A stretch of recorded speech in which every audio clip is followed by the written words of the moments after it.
দেখুন আমার তরকারিটা ফুটে গেছে। ডাঁটা আলু দিয়ে কাতলা মাছের পাতলা ঝোল করলাম গরমের দুপুরে। এটা খেতে খুবই ভালো লাগে বন্ধুরা, আপনারা এইভাবে ট্রাই করে দেখবেন। আমি ভেজে রাখা মাছগুলো অ্যাড করে দিলাম। এটা খেতে খুবই ভালো লাগে গরমের দিনে পাতলা ঝোল।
কড়াইতে আমি 3-4 চামচ তেল দিয়ে দিয়েছি। রান্নাটা আমি সরষে তেলেই করব। তেলটা বেশ গরম হয়ে গেছে, তেল থেকে ধোঁয়া বেরোতে শুরু করেছে। এর দ্বারা বোঝা যাচ্ছে তেলটা বেশ গরম হয়ে গেছে, মাছ ভাজার মতোই গরম হয়ে গেছে। এবার আমি মাছগুলোকে ভেজে নেব।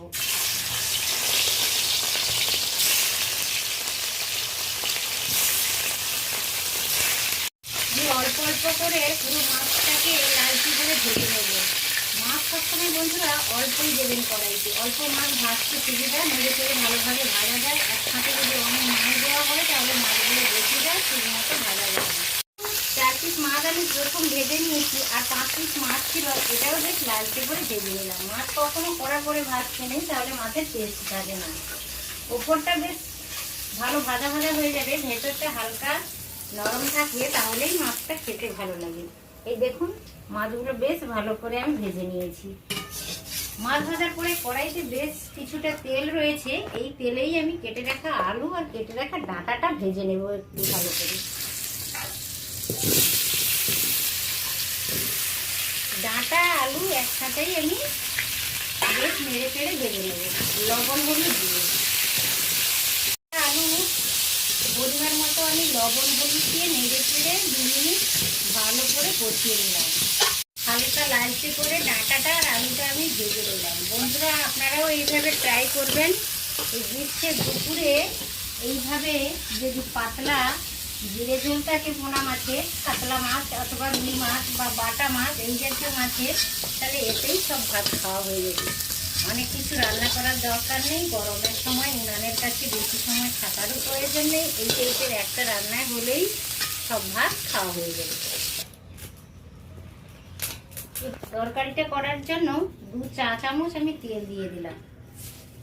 এটা গরম হয়ে গেছে, আমি তরকারিতে 5 ফোড়নই দিলাম ফোড়নের জন্য।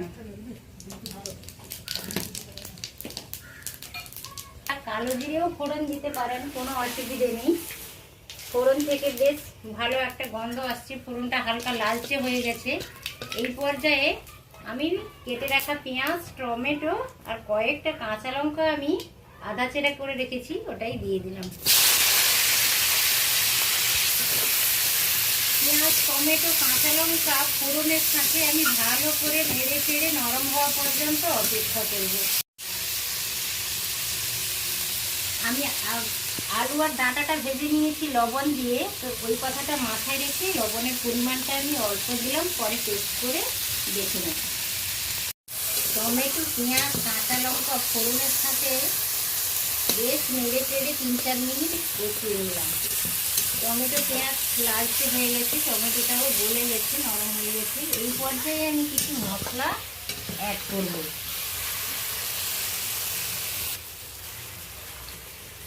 আমি গরম জল অল্প দিলাম।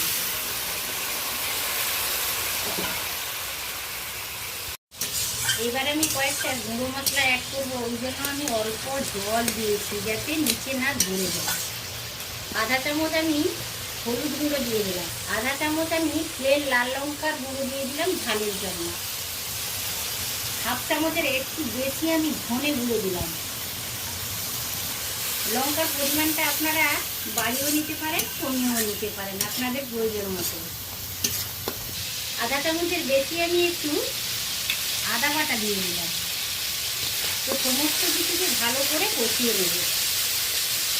আপনারা চাইলে অল্প কাশ্মীরি লাল লঙ্কা গুঁড়ো ব্যবহার করতে পারেন। আপনারা চাইলে কাশ্মীরি লাল লঙ্কার গুঁড়ো কালারের জন্য অল্প ব্যবহার করতে পারেন। আমি কিন্তু ডাঁটা দিয়ে করছি, ডাঁটার কালারটা রাখার জন্য আমি কালারের জন্য লাল লঙ্কার গুঁড়োটা ব্যবহার করলাম না। তো এই পর্যায়ে দেখুন তেলে রিলিজ করতে শুরু হয়েছে।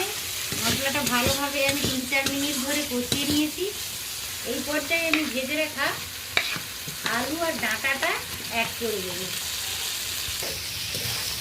মশলার সাথে ভেজে রাখা আলু আর ডাঁটাটা আরও 2 মিনিট আমি ভালো করে কষিয়ে দিলাম। কষানো মশলার সাথে ভেজে রাখা ডাঁটা আলু ভালো করে আরও আমি 2 মিনিট কষিয়ে নিয়েছি। এই দেখুন বেশ একটা দারুণ সুন্দর স্মেল বেরোচ্ছে।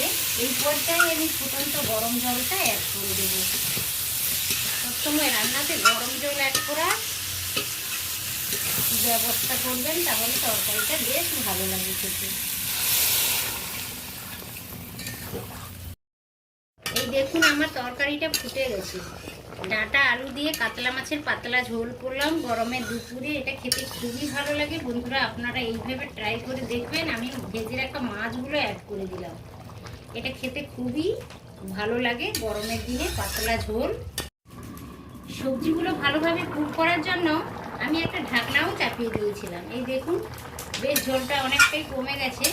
তো এই পর্যায়ে আমি জিরেটা অ্যাড করব। এই দেখুন আমি এই চামচের 1.5 চামচ গোটা জিরে শিলনোড়া থেকে বেটে এনেছি। এবার জিরেটা অ্যাড করে দিলাম। যেহেতু আমি এটা পাতলা জিরে ঝোল বানাচ্ছি, জিরের পরিমাণটা একটু বেশি দিলাম। আর একটু পরেই অ্যাড করলাম, জিরের স্মেলটা খুব ভালো আসে, খেতে খুবই ভালো লাগে বন্ধুরা। এইভাবে আপনারাও করে দেখবেন। এবং তরকারিটা হালকাভাবে আমি একবার নেড়ে নিলাম। সবজিগুলোই দেখুন আলুটাও কুক হয়ে গেছে ভালোভাবে, আর ডাঁটা তো নরম জাতীয় সবজি, ডাঁটাটাও ভালোভাবে হয়ে গেছে।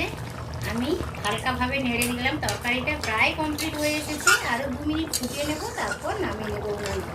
মাছ আলু আর সজনে ডাঁটা দিয়ে আমি জিরে ঝোল করলাম, একেবারে গরমের দুপুরে অনবদ্য রেসিপি। বন্ধুরা এটা করে দেখবেন, আর আমার চ্যানেলকে অবশ্য সাবস্ক্রাইব করবেন, পরিচিতদের মধ্যে শেয়ার করবেন। প্লিজ আমার চ্যানেলটিকে সাবস্ক্রাইব করুন, আপনারা পাশে না থাকলে আমি এগোতে পারবো না। এই পর্যায়ে আমি তরকারিটা নামিয়ে নিচ্ছি। পাতলা ঝোলটা আমার কমপ্লিট হয়ে গেছে বন্ধুরা, আমি একটা পাত্রে ঢেলে নিয়েছি। দেখুন গরমের দুপুরে অনবদ্য খাবার, আপনারাও করে দেখবেন, আর আমার চ্যানেলকে অবশ্য সাবস্ক্রাইব করবেন। খাবারটা আমি এবার সার্ভ করব।